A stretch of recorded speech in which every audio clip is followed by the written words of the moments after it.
वह बालक क्यों हंसा। चित्रकूट नगर में एक राजा रहता था। एक दिन वह शिकार खेलने जंगल में गया। घूमते घूमते वह रास्ता भूल गया और अकेला रह गया।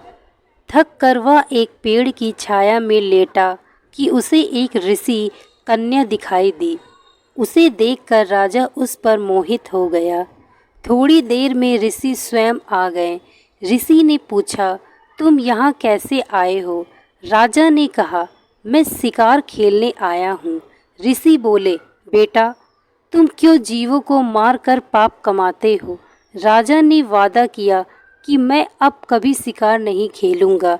खुश होकर ऋषि ने कहा, तुम्हें जो मांगना हो मांग लो। राजा ने ऋषि कन्या मांगी और ऋषि ने खुश होकर दोनों का विवाह कर दिया। राजा जब उसे लेकर चला तो रास्ते में एक भयंकर राक्षस मिला। बोला, मैं तुम्हारी रानी को खाऊंगा। अगर चाहते हो कि वह बच जाए तो 7 दिन के भीतर एक ऐसे ब्राह्मण पुत्र का बलिदान करो जो अपनी इच्छा से अपने को दे और उसके माता पिता उसे मारते समय उसके हाथ पैर पकड़े। डर के मारे राजा ने उसकी बात मान ली।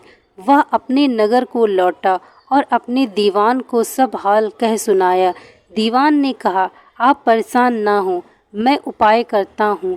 इसके बाद दीवान ने 7 बरस के बालक की सोने की मूर्ति बनवाई और उसे कीमती गहने पहनाकर नगर नगर और गांव-गांव घुमवाया।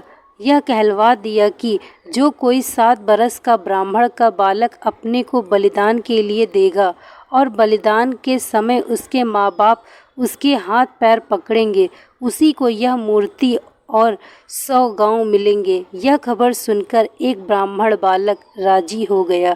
उसने माँ बाप से कहा, आपको बहुत से पुत्र मिल जाएंगे। मेरे शरीर से राजा की भलाई होगी और आपकी गरीबी मिट जाएगी। माँ बाप ने मना किया पर बालक ने हट करके उन्हें राजी कर लिया।